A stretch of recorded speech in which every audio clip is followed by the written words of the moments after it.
What's going on, guys? It is the Coaster Battleman here, bringing you my top 30 roller coasters I've ever ridden, number 15 through number 1. This is part 2 of the top 30, and let's get started with number 15, which is Raging Bull at Six Flags Great America.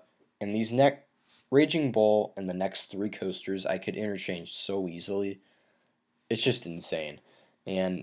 But Raging Bull at number 15, this is a B&M Twister hypercoaster. It's one of the original hypercoasters. It has that same pre-drop as Apollo's Chariot, but this is a Twister coaster. It has a big amount of bank turns, like a big chunk of this ride is a lot of bank turns and helixes, but it does have a few nice airtime moments, and a few of the bank turns provide some nice airtime. This ride is just a consistently fun ride at Six Flags Great America. It's awesome. And it's just overall a really consistent ride for me. It's really, really, really good. Number 14 is Maxx Force at Six Flags Great America. And this ride is awesome. My favorite coaster there at the moment right now, as of the making of this video. And this ride is awesome. It has an insane 0 to 78 mile per hour launch in under 2 seconds. 5 amazing inversions, including one where it's a 60 mile per hour 0G roll, as you can see in the picture. It's super fast. This ride has so much force in it. It's not the most forceful coaster in the world, unlike the name implies. It says Maxx Force. It doesn't have the max force out of all the coasters I've ridden, but it does have a lot of force, and it's a really good ride. A little bit too short, though. Number 13 is Titan at Six Flags Over Texas, and this is a huge ride. 85 miles per hour is its top speed. It's 245 feet tall with a 255-foot drop. This ride has an insane drop, amazing long airtime hill into a huge spaghetti section of track, and there's a lot of huge spaghetti sections of this track where it just goes into this insane helix and you're flying through it super fast and intensely. This ride is intense. It's awesome. It's just amazing. You may not get the most airtime on this ride, but it well makes up for it for its intensity. This ride is intense, and it's really fun. But be warned, the mid-course brake run and the final brake run really stop you super fast. They abruptly stop you, so you really need to hold on to that part of the ride. But other than that, this ride is phenomenal. Number 12 is New Texas Giant, and like I said earlier, the last 3 coasters plus this one are very interchangeable, but New Texas Giant's the most consistent out of all 3, and it's the best all-around ride.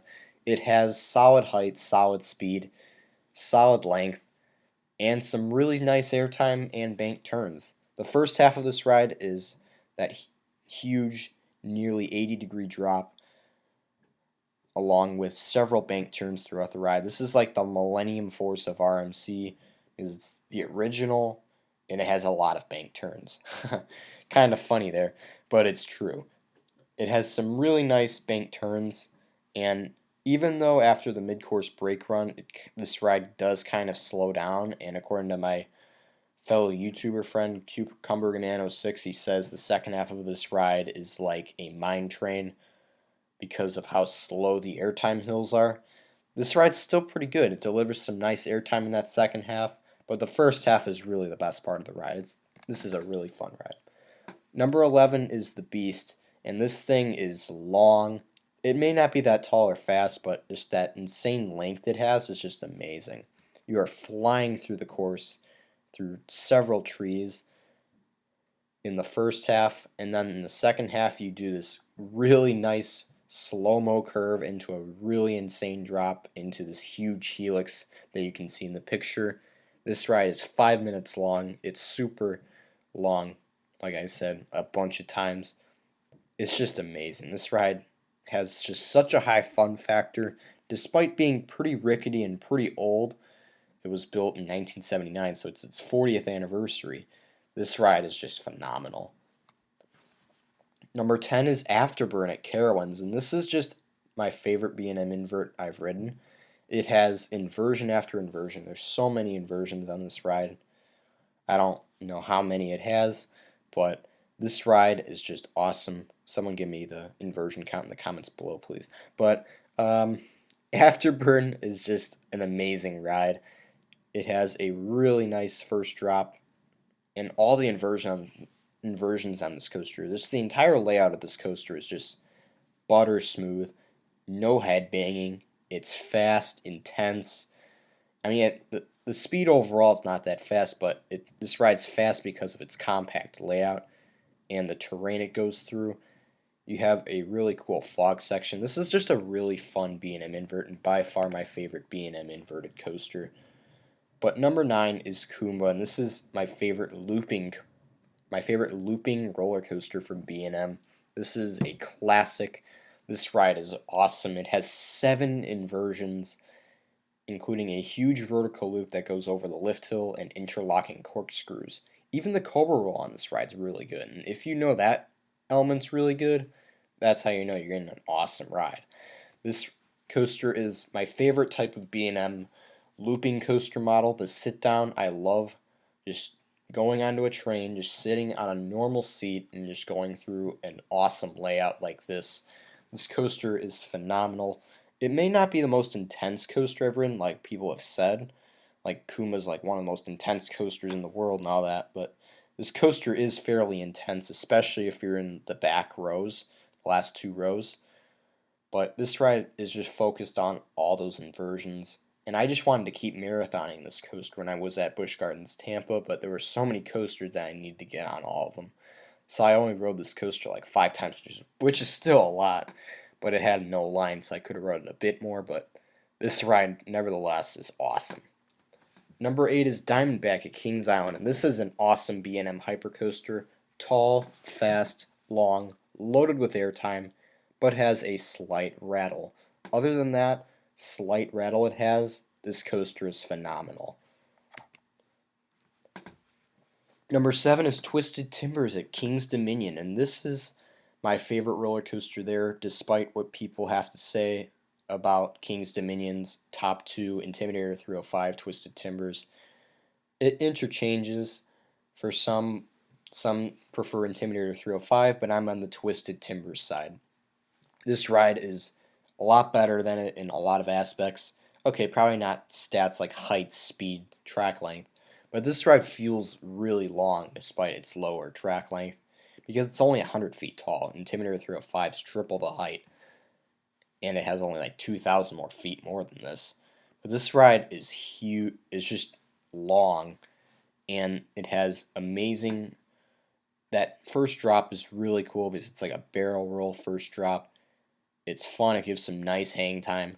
You have some really good airtime hills throughout the ride, some nice inversions as well. This is just a fun coaster and just really by far the best coaster at King's Dominion. It's just consistently good every time. Number 6 is Maverick at Cedar Point, and this is an awesome coaster. I haven't ridden it since 2018, even though my most recent visit to Cedar Point was 2019. But nevertheless, this ride is awesome. Awesome. It has that launched lift hill beyond vertical drop, which will give awesome ejector airtime if you're in one of the back rows. And this coaster has 2 really good inversions, some airtime hills, some intense turns with some very high sharpness to them. And this coaster has that tunnel launch up to 72 miles per hour, 70 or 72, one of those two. And it's just an awesome coaster. It goes over the water. Maverick, it's weird, unique, and awesome, and it has a really high fun factor to it.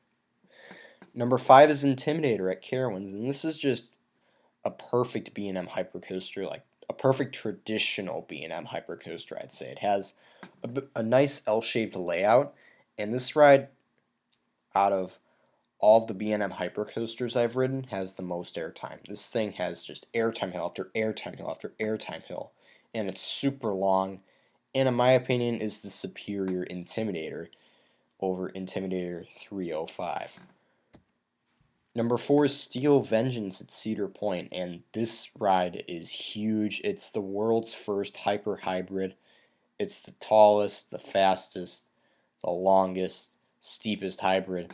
This thing was a record breaker when it opened and still is just huge. It's It has that steep drop, some insane bank turns, inversions, and it has the most airtime in the world. This ride is awesome. It's long as well. Just the sheer size of this thing is just amazing. This coaster was one of the worst in the world, but now it's one of the best. And this coaster is a bit overrated in my opinion. And I know the airtime is so good on this coaster that does hurt my thighs a little bit on the restraints because of how big and bulky the restraints are. But nevertheless, this ride is awesome. Number 3 is Millenium Force at Cedar Point. Cedar Point has so many coasters in my top 30, and this one by far is the best in my opinion. This coaster is huge, super tall, super fast, really long, loaded with bank turns, has 2 really good floater airtime hills, a great ejector airtime hill, and the first drop is one of the greatest first drops you will ever experience on a roller coaster, perhaps even the best one in my opinion, because you leave the lift hill, because it's a cable lift hill, you leave it way faster than a chain lift like the B&M Hypers that are up ahead on this list. Number 2 is Mako at SeaWorld Orlando, and this ride is awesome. It is just the perfect B&M hypercoaster in my opinion. It has just the all-around ride experience of it is just amazing. It's exactly 200 feet tall, goes 70 miles per hour. It has a huge first bank turn, a huge airtime hill, then you turn back around, go through several more huge airtime hills, and the mid-course brake run doesn't even stop you. This ride just keeps going and going, and it's not, though it may not be as long as some other B&M hypers like Intimidator and Diamondback, this is just the best all-around ride, and it's still a long ride, not super long, but it is long enough to where it's not considered a short ride. It just has like that perfect ride time. Plus, this ride is glossy smooth, it has a beautiful color scheme, and by far the best coaster at SeaWorld Orlando. And just for me, the perfect B&M hyper roller coaster, and is a miniature Fury 325, which is the number 1 coaster on this list. This coaster is at Carowinds. It goes between North and South Carolina, 325 feet tall, 95 miles per hour, super long ride time. It has a beautiful, and I mean beautiful track. The track color scheme with the supports, it's just a great color combination. And just the overall ride experience is just amazing. This ride operates 3 trains, super high capacity, and that first drop is insane. You get some insane airtime. Like Mako, you do get some really good airtime in the background the first drop, but Fury takes it to another level over all the B&M hypercoasters. It's huge. You get really good airtime off that. You fly through some awesome bank turns, which include the final treble clef that it has. It has some really good helixes at the end of the ride along with some amazing airtime hills. This coaster just doesn't stop. It doesn't really lose its speed at all. And it's just the perfect ride. Thank you so much for watching. Stay tuned for more videos.